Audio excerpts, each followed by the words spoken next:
오늘 우리에게 주실 말씀을 우리 한 목소리로 같이 낭독하도록 하겠습니다. 고린도후서 9장 6절 말씀부터 같이 읽습니다. 요점은 이러합니다. 적게 심는 사람은 적게 거두고 많이 심는 사람은 많이 거둡니다. 각자 마음에 정한 대로 해야 하고 아까워하면서 내거나 마지못해서 하는 일은 없어야 합니다.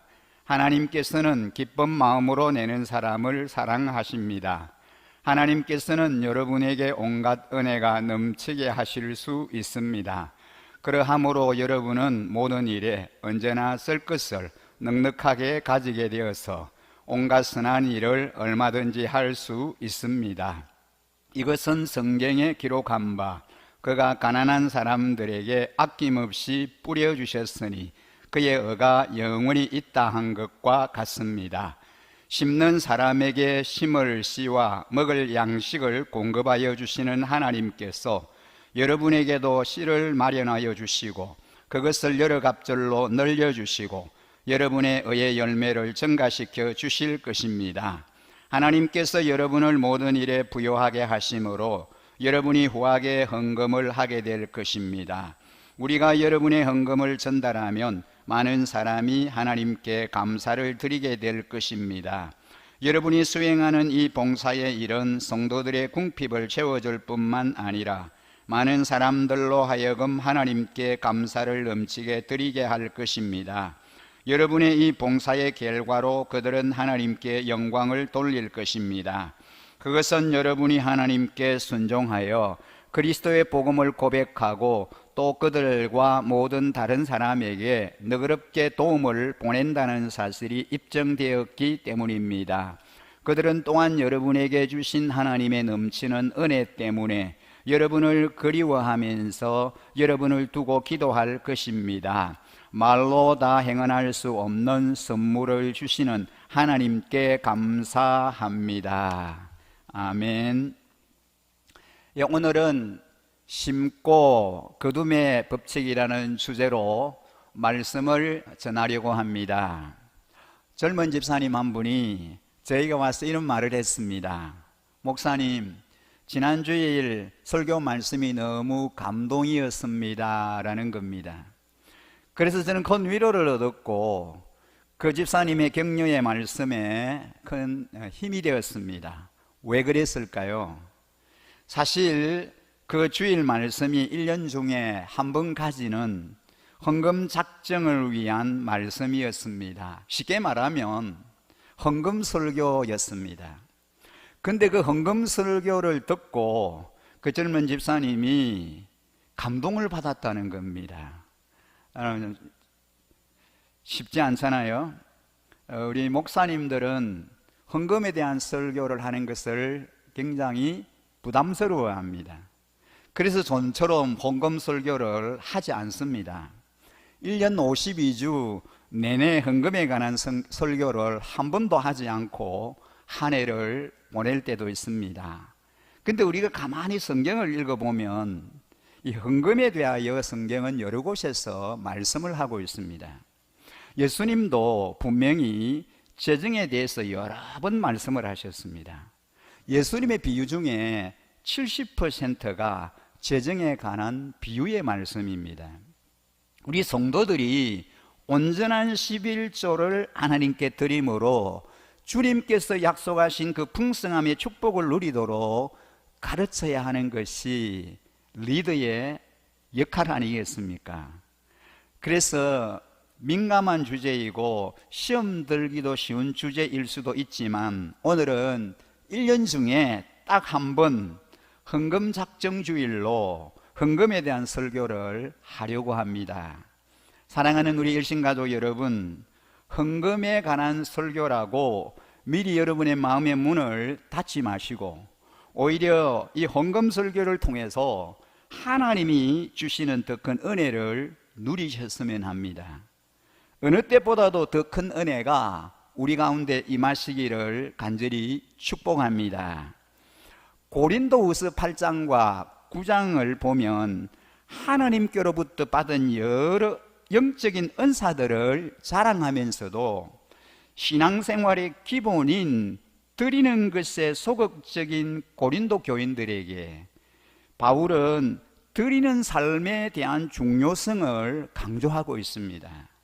사도행전 20장 35절에서도 나는 모든 일에서 여러분에게 본을 보였습니다. 이렇게 힘써 일해서 약한 사람을 도와주는 것이 마땅합니다. 그리고 주 예수께서 친히 주는 것이 받는 것보다 더 복이 있다라고 하신 말씀을 반드시 명심해야 합니다. 그랬습니다. 여러분, 주는 것이 받는 것보다 더 복이 있다는 거예요. 하나님께로부터 많은 은사를 받은 것보다, 그리고 받아 누리는 것보다 하나님께 헌금을 풍성하게 드리는 것이 더 큰 복이다라는 거죠. 지금 우리 모두는 참으로 힘든 시대를 살고 있습니다. 우리가 이 어려운 시대를 살면서 우리의 힘을 다해서 헌금 생활을 해야 하는 이유는 무엇 때문일까요? 왜 우리가 그렇게 해야 합니까? 첫째는 하나님께서 우리에게 모든 것을 주셨기 때문입니다. 여러분, 그렇지 않습니까?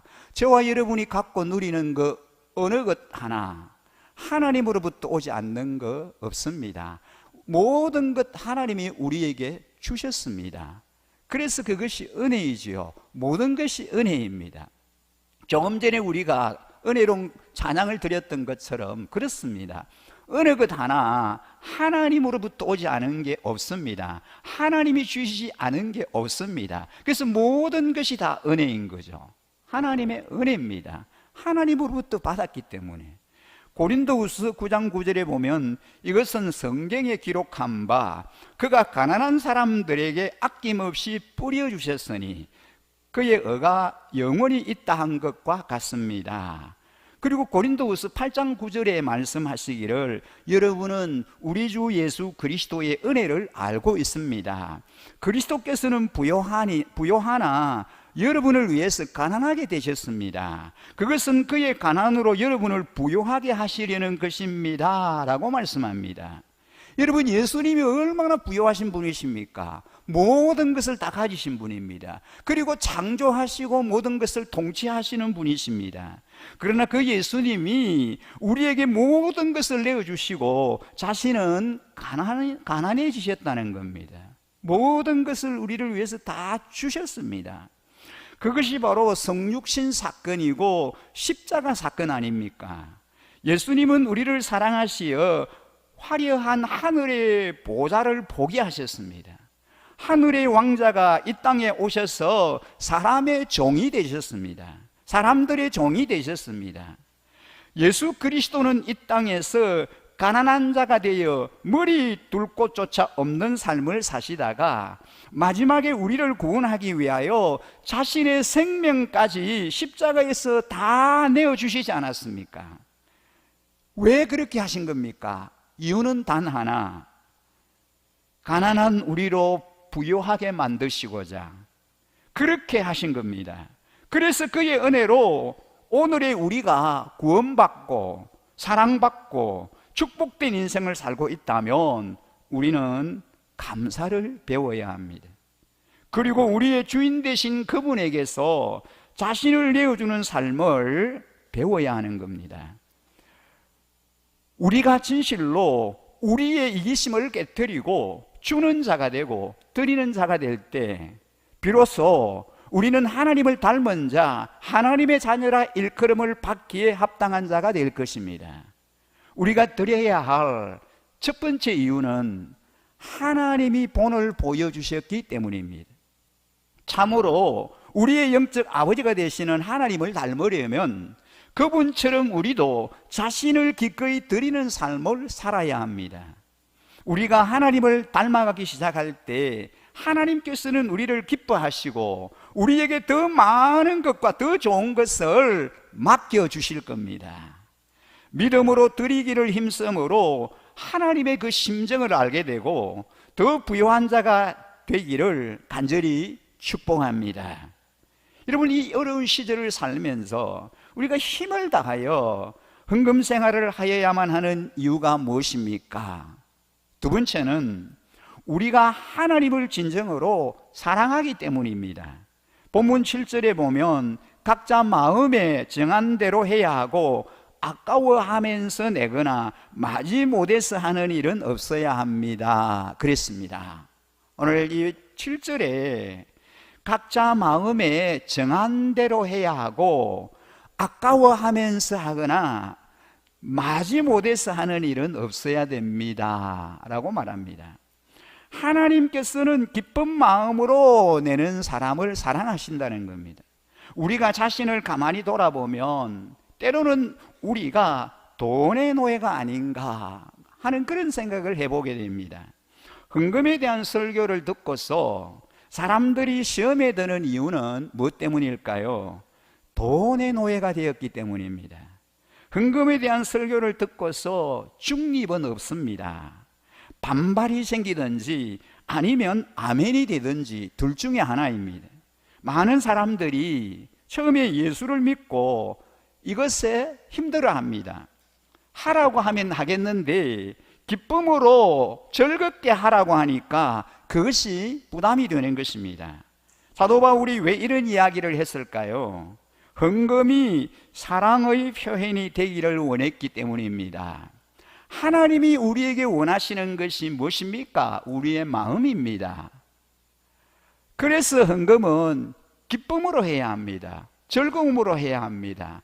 아까워하면서 마지못해서 해서는 안 된다는 겁니다. 여러분, 즐거움으로 기쁨으로 해야 되는데 우리가 헌금하면서 아까우면 안 하셔야 됩니다. 아까우면서 그렇게 하실 필요가 없는 거예요. 성도들이 시험에 들면은 두 가지 현상이 나타납니다. 어떻습니까? 헌금하는 액수가 떨어집니다. 그 다음에는 출석하는 그 확률이 떨어집니다. 헌금은 사랑의 표현입니다. 하나님에 대한 사랑의 표현이 헌금입니다. 여러분, 우리 집에서도 마찬가지예요. 자녀들이 부모에게 용돈을 드리는 사람도 있고 드리지 못하는 사람도 있습니다. 그런데 이게 여러분 그렇습니다. 부모에게 용돈을 드리면 그 부모님들이 용돈을 받아서 어떻게 합니까? 그 돈을 다시 손주들에게 줍니다. 그러면은 그 손주들이 받은 그 용돈을, 그 돈을 부모들이 압수하고 뭐 이렇게 계속 돌고 도는 거 아닙니까? 그래서 뭐가 왔다 갔다 하느냐 하면은 사랑이 왔다 갔다 하는 거예요. 그러나 만일 우리가 헌금을 하면서도 마지못해서 억지로 혹은 인색함으로 하면은 하나님이 어떻게 생각하실까요? 나는 하나밖에 없는 내 아들을 너에게 주었는데 하시면서 섭섭해 하시지 않겠습니까? 여러분, 우리의 헌금의 인색함은 어쩌면 아직도 하나님 앞에 깨어지지 못한 우리의 이기심의 증거일지도 모릅니다. 그리고 그것은 하나님을 향한 진실한 사랑이 자라지 못하고 있다라고 하는 반증일 수도 있습니다. 우리가 헌금의 인색함 또 하나의 근본적인 이유는 하나님의 사랑을 체험하지 못한 때문인지도 모릅니다. 우리가 자식들을 위해서 돈을 쓸 때에 어떻게 합니까? 인색합니까? 아까워합니까? 자식을 위해서 또 쓰지 못해 안타까워하는 이 부모의 마음을 여러분 보셨습니까? 왜 그렇습니까? 사랑하는 내 자식이기 때문이다. 내 자녀이기 때문입니다. 사랑하면은 주기를 주저할 이유가 없습니다. 헌금은 사랑의 표현입니다. 그래서 우리가 즐거운 마음으로 헌금하는 곳에서 아름다운 사랑의 향기가 진하게 묻어 나옵니다. 그러한 진실된 사랑의 재물이 있는 곳에는 더 큰 하나님의 사랑의 터치가 있습니다. 여러분, 매주일 봉헌 시간을 통해 그런 하나님의 사랑을 경험하실 수 있기를 바랍니다. 오늘 본문에는 헌금을 통해 하나님의 사랑을 경험하는 자들에 대한 두 가지 약속을 확인하게 됩니다. 첫째 약속은 헌금은 드림에서 끝나지 않고 더 큰 축복으로 돌아온다는 겁니다. 하나님의 사랑 때문입니다. 우리는 이것을 심음과 거둠의 법칙이라 그렇게 말합니다. 헌금으로 심고 축복으로 거두는 겁니다.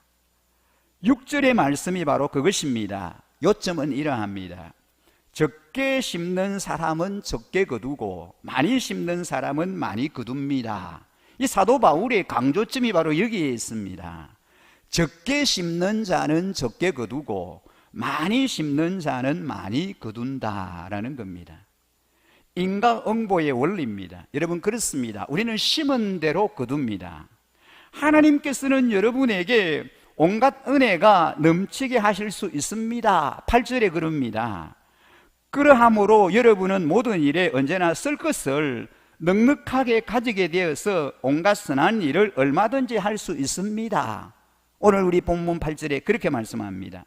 한마디로 더 착한 일을 많이 하라고 주신다는 겁니다. 이기적인 목적으로 많이 쌓아두기보다는 가치 있고 의미 있는 일에 풍성하게 쓸 줄 아는 사람이 되도록 하나님은 풍성한 축복을 우리에게 부어주시겠다, 그렇게 약속하십니다. 자, 채워주시는 하나님의 능력을 지금 이야기하고 있습니다. 어떻게 하나님이 공급하시고 채워주실까? 8절에 말씀합니다. 하나님께서 은혜를 주시는데 어떤 은혜입니까? 온갖 은혜 그랬습니다. 우리에게 어떻게 주세요? 차고 넘치게 주신다 그랬습니다.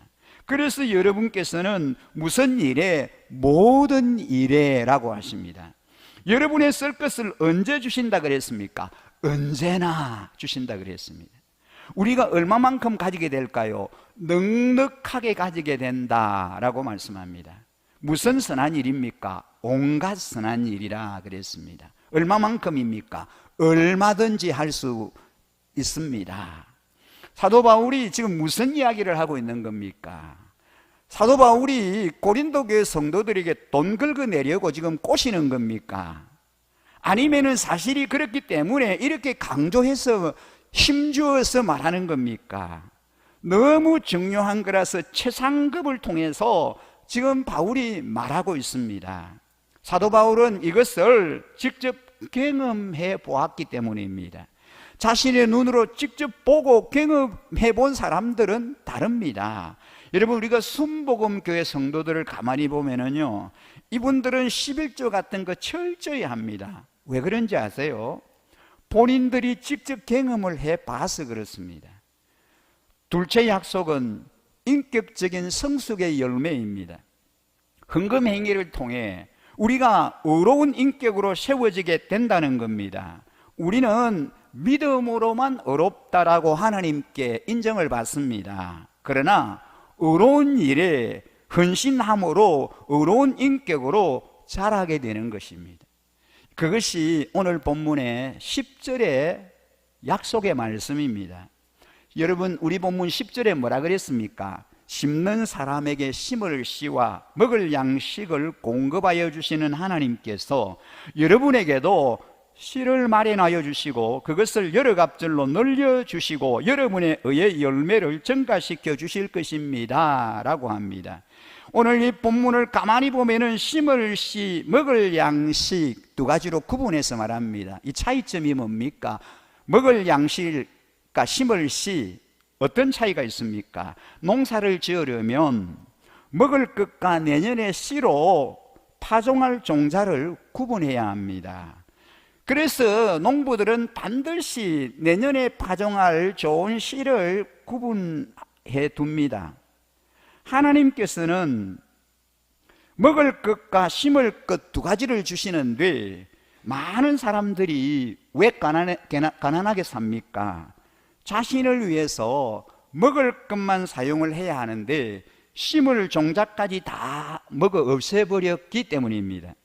먹을 것만 먹어야지 심을 씨까지 먹어버리면 어떻게 파종을 합니까? 심을 종자는 어떤 일이 있어도 손을 대면 안 됩니다. 그렇습니다. 하나님께서 모든 것을 주셨지만 그 중에 10분의 9는 우리가 먹을 양식입니다.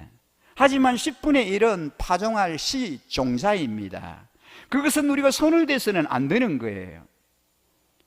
하나님께 온전히 드려야 할 11조입니다. 사도 바울의 결론은 이것입니다. 11절에 보면 하나님께서 여러분을 모든 일에서 부유하게 하심으로 여러분이 후하게 헌금을 하게 될 것입니다. 우리가 여러분의 헌금을 전달하면 많은 사람이 하나님께 감사를 드리게 될 것입니다 라고 합니다. 여러분, 헌금은 절대로 의무가 되어서는 안 됩니다. 하나님을 향한 감사의 표현이고 신뢰의 표현이어야 합니다. 믿음이 있어야 11조도 하고 11조를 해야 믿음이 자랍니다. 제가 지금까지 교회를 섬겨오면서 꽤 오래 섬겼잖아요. 제가 경험한 것 한 가지 뭐냐 하면은 아무리 돈이 많아도 믿음이 없으면은 11조를 못 하더라고요. 진짜 엄청난 그런 재정을 갖고 있어도 믿음이 없으니까 한 푼의 11조도 못 하더라고요. 그걸 제가 경험했습니다. 봤습니다. 그래서 11조는요, 믿음으로 하는 겁니다. 믿음이 있어야 하는 거예요. 믿음이 없으면 못 합니다.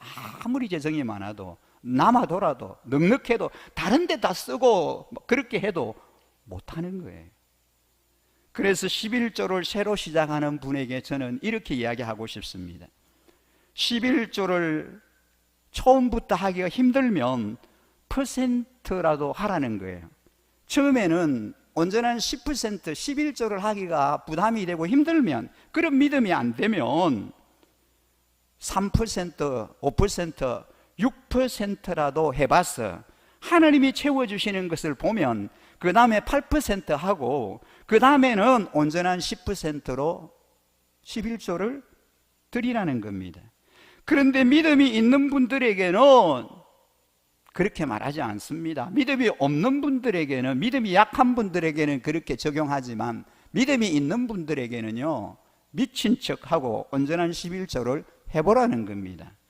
혹 어떤 분은 나는 직장 다니는데 이런 경우는 어떻게 합니까? 한 달 봉급 월급을 받아도 생활비도 안 되는데 어떻게 10분의 1을 띄어 11조를 합니까? 라고 합니다. 여러분, 이런 경우에는 주님께서 쓸데없는 지출을 막아주십니다. 갑자기 차 사고가 나면 몇십만 원, 몇백만 원 날아가는 거잖아요. 아이들이 아빠 병원에 자꾸 가고 식구들이 다 병원에 가고 그러면 이제 예상치 못한 그런 재정이 지출이 되는 거 아닙니까? 그런데 하나님께서 모든 것들을 다 막아주시고 지출을 막아주신다는 겁니다. 이렇게 주님께서 채워주시는 겁니다. 우리가 이해할 수 없는, 설명할 수 없는 방법으로 주님께서 지출을 막아주시고 넉넉하게 하나님이 채워주신다는 거예요. 근데 우리 교회 성도님들을 보면은 11조만 하는 게 아니라 11조보다도 더 훨씬 많이 합니다. 비전센터 건축 헌금도 드리고, 다음 세대 자녀들을 위한 장학 헌금도 드리고, 우리가 협력하고 돕는 선교사님들을 위해서 선교 헌금도 드리고, 우리 교회 안가 밖에 있는 어려운 분들을 위한 구제 헌금도 드리고, 그러니까 11조보다도 훨씬 더 많이 드려요. 근본 2021 다니엘 기도회 시에 매일 사랑의 헌금을 우리가 꼬박꼬박 드렸습니다. 매일 저녁 하나님 앞에 사랑의 예물을 정성껏 기도 제목과 함께 기록해서 그렇게 드리는 우리 성도님들이 많이 계세요. 어린이들도 있어요.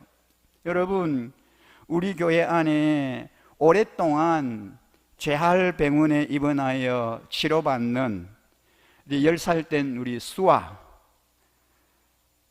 그리고 유치부에 있는 우리 우성이를 위해서 우리가 정성껏 드린 이 사랑의 예물을, 이 헌금을 전하려고 합니다. 재활병원에 입원해 있는 우리 수아는 12월이 되면은 더 이상 병원에 입원해 있을 수 없어서 집으로 돌아옵니다. 집에 와서 당분간 좀 지내야 하는데 그때 부모님들과 수아를 만나보려고 합니다. 저도 직접 한 번도 보지는 못했습니다. 수아 가족이 주님께로 다시 돌아와서 믿음 생활할 수 있도록 여러분 기도 많이 부탁을 드립니다. 그리고 우성인의 가정을 방문해서 부모님들도 위로하고 또 돌아보고, 의성이와 건우를 위해서 중보하며 기도하는 그런 시간을 가지려고 합니다.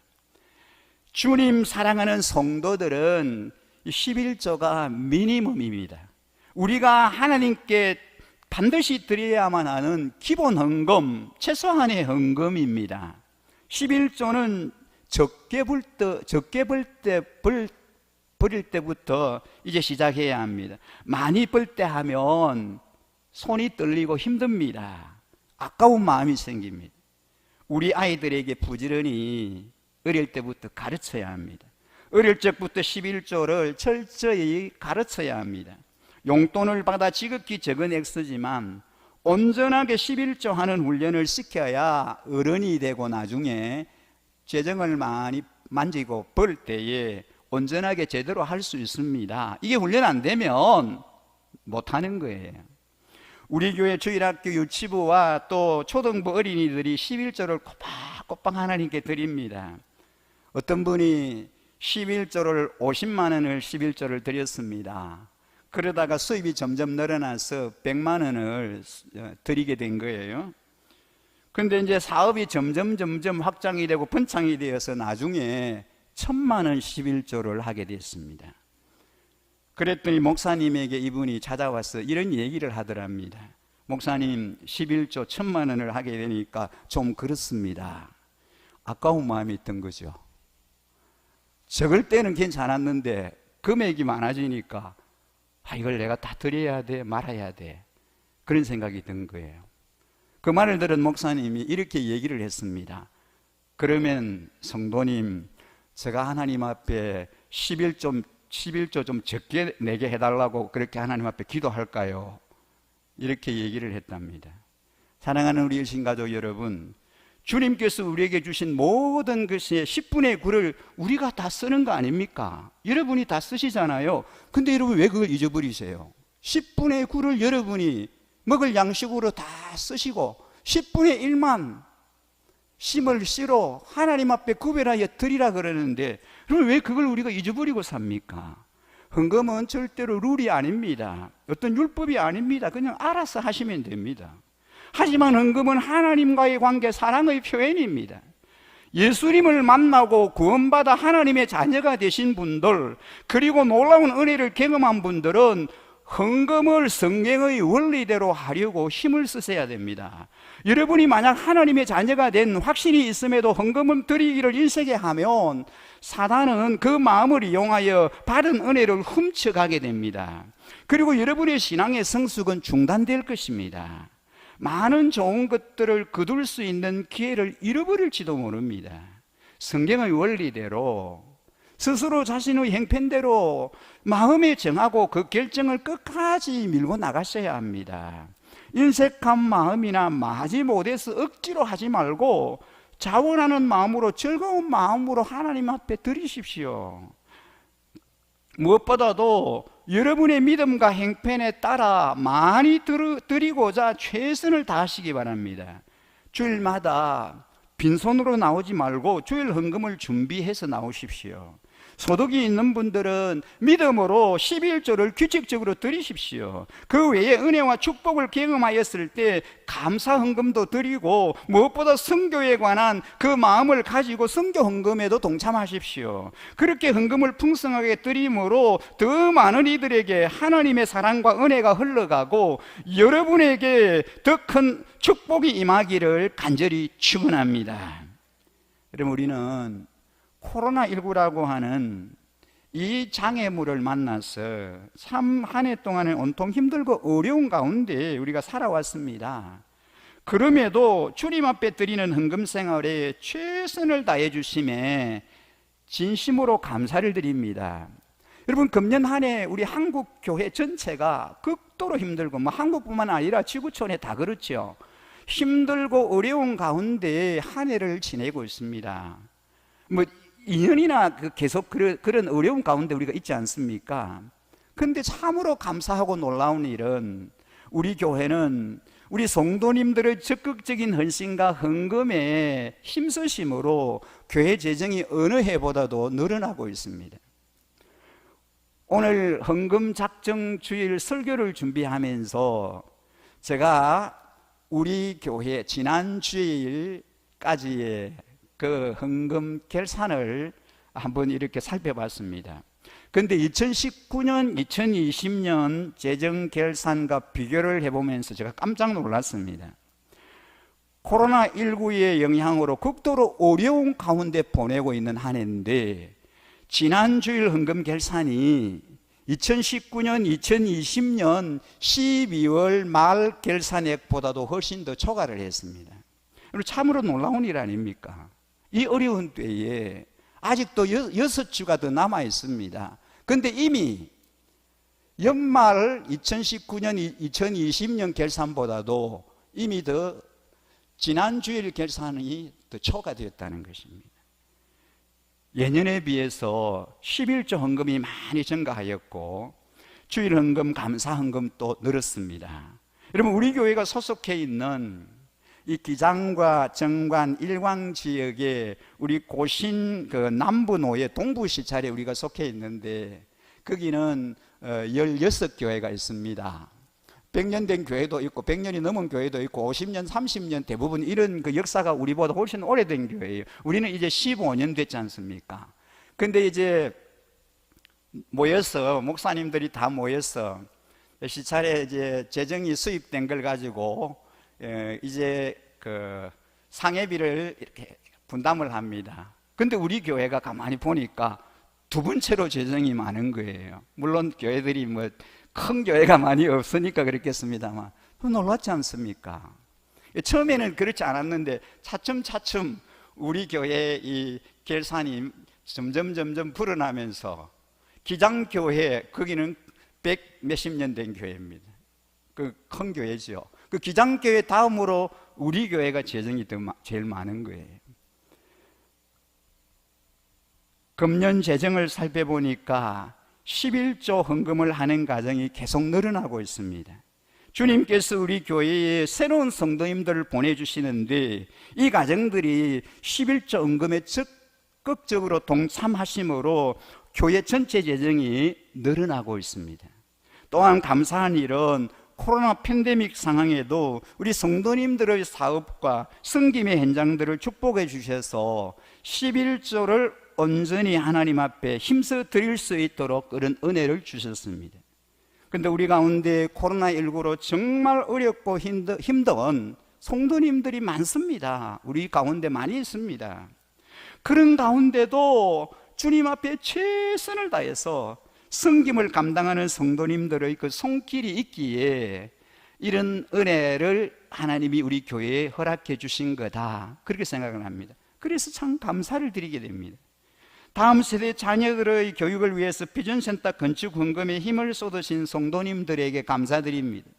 사랑하는 자녀들을 믿음과 말씀으로 키우기 위한 장학 헌금을 꾸준히 동참해 주셔서 감사합니다. 우리가 협력하는 선교사님들을 위한 선교 헌금을 힘써 그렇게 목장에서 또 개인적으로 이렇게 선교 헌금해 주셔서 이 어려운 때에 선교사님들에게 보내는 재정을 어려움 없이 계속해서 이렇게 보내고 있습니다. 얼마나 감사한 일입니까? 사랑하는 우리 일신가족 여러분, 2022년 새로운 한 해를 이제 우리가 준비하고 있습니다. 그 다음 주일은 온 이제 교회 중직자들이 모여서 2022년 한 해 어떻게 우리가 잘 섬기고 하나님 앞에 헌신해야 할 것인지를 또 한번 같이 마음에 다짐하는, 기도하는 그런 시간을 우리가 가지려고 합니다.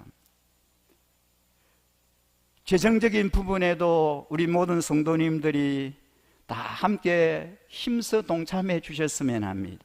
내년 한 해 동안 금년처럼 우리 교회가 신약 교회 회복을 꿈꾸는 성경적인 교회를 세워가기 위해 최선을 다해 주셨으면 합니다. 주님의 마음을 시원하게 해드리는 건강한 일신교회 운영을 위한 11조 헌금의 기쁨으로 동참해 주셨으면 합니다.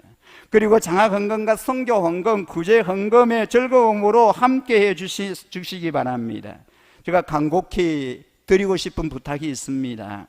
우리 교회가 다음 세대 사랑하는 자녀들을 말씀과 기도로 양육하고 이제 100세 시대를 맞이하여 연로하신 어르신들을 주님의 사랑으로 섬기고 잘 케어하기 위해서 이 교회당 부지를 구입하고 이제 건축을 진행하게 되었는데 은행에 대출을 받아서 매월 일정 금액의 이자를 납입하고 있습니다.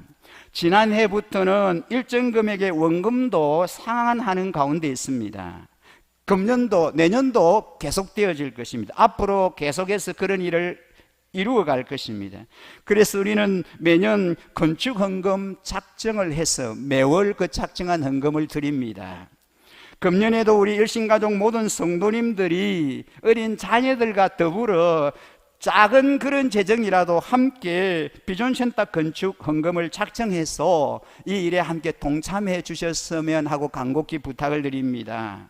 우리 성도님 한 분 한 분이 매월 5만 원 정도의 건축 헌금을 감당해 주시면 우리 교회가 계획한 대로 이자와 원금 상환을 원활하게 감당해 낼 수 있다라고 생각이 됩니다. 주님을 사랑하는 마음으로, 그리고 주님의 교회를 사랑하는 마음과 다음 세대를 사랑하는 마음으로 힘껏 동참해 주시기를 간곡히 부탁드립니다. 유난히 힘든 2021년 지나온 시간들을 돌아보면서 주님께서 우리 가정에 행하신 크고 놀라운 일들을 뒤돌아보게 됩니다. 언제나 우리와 함께 하시는 신실하신 주님의 은혜로 우리는 여기까지 왔습니다. 은혜 아니면은 정말 살아갈 수가 없습니다. 모든 것이 하나님의 은혜입니다. 어느 것 하나 하나님 은혜 아닌 거 없습니다. 호흡마저도 다 주의 것입니다. 세상 평안과 위로 내게 없어도 오직 예수 한 분만 계시고 주님이 동행해 주실 때 우리는 소망 넘치는 삶을 살아갈 수 있을 것입니다. 우리의 모든 것을 다 주님께 맡기고 새로운 2022년을 주님과 함께 힘차게 달려나갈 때 참된 평안과 위로를 우리에게 부어주시리라고 믿습니다.